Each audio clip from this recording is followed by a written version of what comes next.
আগের ভিডিওটাতে দেখিয়েছিলাম খিচুড়ি রান্না, এবার দেখাবো মাংস রান্না। হে এভরিওয়ান, আসসালামু আলাইকুম, কেমন আছো তোমরা? এটা হলো পিকনিকের সেকেন্ড পার্ট। প্রথমে কড়াইয়ে পেঁয়াজ দিয়ে পেঁয়াজটাকে ভালোভাবে ভেজে তেজপাতা গরম মশলা দিয়ে দেওয়া হলো। তারপর ভাজা পেঁয়াজের মধ্যে লঙ্কা গুঁড়ো আর আদা রসুন পেস্ট দিয়ে ভালোভাবে নাড়াচাড়া করে নিচ্ছিল। মশলাটা ভালোভাবে কষিয়ে নেওয়ার পর কেটে ধুয়ে রাখা মাংসটা কড়াইয়ের মধ্যে দিয়ে দিল। তারপর ভালোভাবে নাড়াচাড়া করে নিচ্ছিল।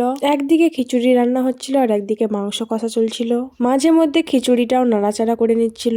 আর এদিকে টমেটো কুচিটা তো দিতেই ভুলে গেছিলাম, তাই এখন দিয়ে দিলাম। তারপর আবারও নাড়াচাড়া করে নিচ্ছিল। এদিকে খিচুড়ি রান্নাটা তো হয়ে গেছে, তাই এর মধ্যে গরম মশলা দিয়ে দিয়েছিলাম, পুরো 1 প্যাকেট গরম মশলা সবটাই দিয়েছি। এদিকে মাংসটা তো হয়েই এসেছে, তাই এর মধ্যে জিরে ধনে গুঁড়ো আর খুবই সামান্য পরিমাণ গরম মশলা গুঁড়ো দিয়ে দিয়েছি। এটাই চিকেনের ফাইনাল লুক, দেখেই তো লোভনীয় লাগছে। যাই হোক, ছাদে এখানে আমরা খেতে বসে গেছিলাম। সবাই বলছিল খিচুড়ি মাংস রান্নাটা তো খুবই ভালো হয়েছে, কিন্তু আমি এখনো খেয়ে দেখিনি, এবার খাবো। এই দেখো বন্ধুরা, খিচুড়িটা কত বেশি সুন্দর হয়েছে, একদম ঝরঝরে, খেতেও অনেক বেশি মজা হয়েছিল। যাই হোক, এখন আমরা যাচ্ছি মাঠে সর্ষে ফুল দেখতে। যেহেতু পিকনিকটা করেছিলাম আমরা বাড়িতে, তাই একটু মাঠ ঘুরতে গেছিলাম। এই ভিডিওটা করেছিলাম 26শে জানুয়ারি, কিন্তু ভিডিওটা আপলোড করতে অনেক দেরি হয়ে গেল।